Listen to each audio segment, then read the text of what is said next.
مگر یہ دو لوگ ہیں، اس نے فلاں آدمی سے لڑائی کر لی ہے، اس سے جھگڑا کر لیا ہے اور دونوں کا دل نہیں مل رہا، یہ دونوں ابھی تک جدا ہے، ان دونوں کو دل نہیں مل رہا ہے۔ تو اللہ فرماتا ہے کہ یہ دونوں جب تک آپس میں صلح نہ کر لیں، یہ دونوں جب تک آپس میں مل نہ لیں، تب تک ان کی مغفرت نہیں ہوگی، انہیں سائڈ کر دو۔ سمجھ رہے نا آپ؟ اللہ کس کی مغفرت نہیں فرمائے گا؟ جو دو مومن آپس میں لڑ کر جو دو دل کو الگ کر لیتے ہیں، ایک دوسرے سے ملتے نہیں ہیں اور آپس میں لڑ جھگڑ کر دوریاں بنا لیے ہیں اور اپنے دل میں ان کے لیے نفرت رکھتے ہیں، دل میں ان کے لیے کینہ رکھتے ہیں، تو اللہ تعالیٰ اس بندے کی مغفرت تب تک نہیں فرماتا ہے جب تک وہ دونوں مل کر آپس کی نفرت ختم نہیں کرتے ہیں اور آپس میں جب تک صلح نہیں کر لیتے ہیں، تب تک آج کی رات میں اللہ تعالیٰ اس بندے کی مغفرت نہیں فرماتا ہے۔ اس لیے رات بہت بڑی ہے، رات بہت بڑی ہے۔ اگر آپ چاہتے ہیں کہ اللہ تعالیٰ اس رات میں آپ کی بھی مغفرت فرما دے تو جس سے تکلیف ہو اس سے جا کر معافی مانگ لیجئے۔ اگر آپ بات آگے معافی کی تو ایک بات سن لیجئے، آپ کے دل میں یہ بات ہو سکتی ہے ہم کیوں معافی مانگیں، ہم کیوں معافی مانگیں، ہماری تو کوئی خطا نہیں ہے، ہم نے تو کوئی غلطی نہیں کی ہے، ہم کیوں جھک جائیں۔ یاد کر لیجئے اللہ کے نبی کریم صلی اللہ علیہ وسلم نے ارشاد فرمایا کہ جو بندہ اللہ کے لیے جھکتا ہے اللہ تعالیٰ اسے بلند فرما دیتا ہے، اللہ اسے بڑا مقام عطا فرماتا ہے۔ جو بندہ اللہ کے لیے جھکتا ہے، اگر آپ کبھی جھکنا پڑے نا تو آپ دنیا کو دکھانے کے لیے مت جھکنا کہ ہماری واہ واہی ہوگی، دنیا کو دکھانے کے لیے مت جھکنا کہ ہمارا نام بڑا ہوگا۔ جب بھی جھکنے کی بات آ جائے تو اگر جھکنا تو صرف اللہ کے نام سے، اگر آپ اللہ کے لیے جھک جاؤ گے تو خدا کی قسم اللہ تعالیٰ تمہیں کبھی گرنے نہیں دے گا، اللہ ایسا مقام عطا فرمائے گا کہ دنیا تمہارے سامنے تمہارے قدموں میں نظر آئے گا۔ جب اللہ کے لیے جھکنے کی باری آئے تو ہم کیوں نہ جھک جائیں میرے پیارے، دل کو ہمیشہ نرم رکھنا چاہیے، سمجھ رہے ہیں؟ تو جھکنا چاہیے۔ آپ سمجھیے جھکتا کون ہے؟ آپ نے دیکھا ہوگا آم کا پیڑ، آپ نے دیکھا ہوگا آم کے پیڑ میں جب پھل لگ جاتا ہے تو ٹہنی جھک جاتی ہے اور جیسے ہی وہ پھل گر جاتا ہے وہ ٹہنی پھر اٹھ جاتی ہے۔ تو پتا چلا کہ جس انسان کے اندر اچھائی ہوتی ہے وہی انسان جھکتا ہے، جس انسان کے اندر کوالٹی ہوتی ہے وہی انسان جھکتا ہے، اور جھکنے والا انسان جس انسان کے اندر نرمی ہوتی ہے اسے کوئی بھی چیز تباہ و برباد نہیں کر سکتی۔ اس لیے اس کی حفاظت کی ذمہ داری اللہ کی ہے، اس کی حفاظت اللہ فرماتا ہے۔ آپ نے دیکھا ہوگا جب آندھی آتی ہے، جب طوفان آتا ہے تو یہ پیڑ جو تن کر کھڑا ہے، یہ پیڑ جو تن کر کھڑا ہے یہ پیڑ گر جاتا ہے۔ یہ جو کھمبا کھڑا ہے یہ پتھر کا، یہ جو کھمبا کھڑا ہے سیمنٹ کا، یہ گر جاتا ہے، ٹوٹ جاتا ہے، کئی دنوں تک لائٹ غائب ہو جاتی ہے۔ کیوں؟ اس کھمبے کے اندر لچک نہیں ہے، اس کے اندر جھکنے کی صلاحیت نہیں ہے، اس کے اندر نرمی نہیں ہے، اسی لیے آندھی میں ٹوٹ جاتی ہے۔ لیکن آپ نے گھاس دیکھا ہوگا، گھاس، یہ گھاس آندھی چاہے جتنی تیز آ جائے یہ گھاس جھک جاتی ہے، آندھی نکل جاتی ہے، گھاس پھر کھڑی ہو جاتی ہے۔ تو پتا چلا کہ جس انسان کے اندر نرمی ہوتی ہے، جس انسان کے اندر جھکنے کی کوالٹی ہوتی ہے، وہ انسان ہمیشہ بلندی پہ جاتا ہے۔ یہ میں نہیں کہتا ہوں میرے پیارے، یہ اللہ کے رسول فرماتے ہیں، اور یہ میں نہیں کہتا ہوں، یہ اللہ کے نبی فرماتے ہیں، من تواضع للہ، جو اللہ کے لیے جھکتا ہے رفعہ اللہ، اللہ تعالیٰ اس سے بلند فرما دیتا ہے، اللہ اس سے بلند کر دیتا ہے۔ اور یاد کرے جھکنے والا انسان اپنے دل میں اپنے آپ کو چھوٹا تصور کرتا ہے کہ چلو یار میں جھک گیا، میں چھوٹا ہوں، کوئی بات نہیں ہے۔ اللہ کے نبی فرماتے ہیں اس نے اپنے دل میں اپنے آپ کو تو چھوٹا مان لیا ہے، لیکن اللہ اسے لوگوں کی دلوں میں بڑا بنا دیتا ہے۔ لیکن جو اکڑتا ہے اللہ تعالیٰ اسے چھوٹا کر دیتا ہے، اس کے گھمنڈ کو توڑ دیتا ہے، اور اکڑنے والا انسان اپنے دل میں اپنے آپ کو بہت بڑا مانتا ہے کہ میں بہت پیسے والا ہوں، میں بہت بڑا انسان ہوں، میں کیوں جھک جاؤں گا؟ تو اللہ تعالیٰ ایسے بندے کو بہت چھوٹا بنا دیتا ہے، وہ لوگوں کے دلوں میں اس کی وقات گھٹ جاتی ہے، اس کا مرتبہ کم ہو جاتا ہے۔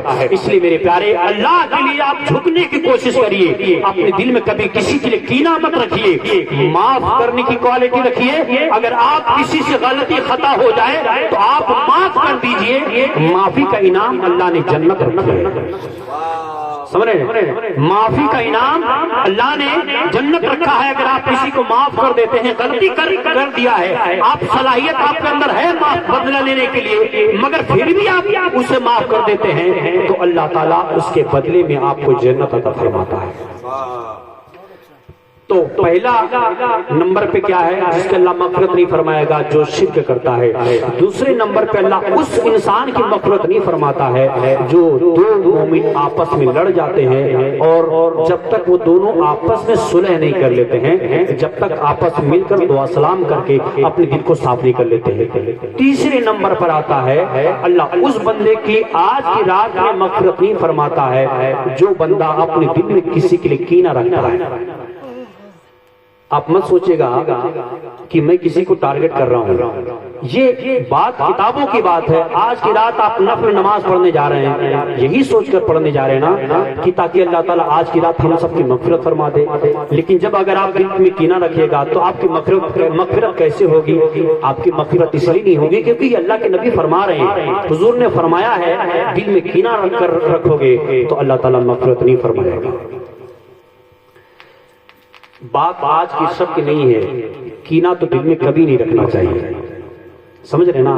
دل میں کینہ کبھی نہیں رکھنا چاہیے، کینہ بہت بڑا گناہ ہے اور اس سے اللہ تعالیٰ سخت ناراض ہوتا ہے کینہ رکھنے والوں سے۔ بات آ گئی ہے کینہ کی تو ہم لوگ دل میں کینہ رکھ کر سوتے ہیں، دل میں کینہ نہیں رکھنا چاہیے۔ ایک واقعہ مجھے یاد آ رہا، اگر آپ اجازت دیں تو سنا دوں، 4-5 منٹ لگے گا، سناؤں؟ اچھا آپ گھبراتے نہیں نیا تقریر ختم کر دیں، سنیے گا تو سنیے، اگر آپ سننا چاہتے ہیں تو سنیے۔ دو عظیم بزرگ کا واقعہ ہے، حضرت جنید بغدادی کا واقعہ ہے، حضرت بہلول دانا کا واقعہ ہے۔ حضرت بہلول دانا کون ہے؟ مجذوب الہی ہیں، عارف باللہ ہیں۔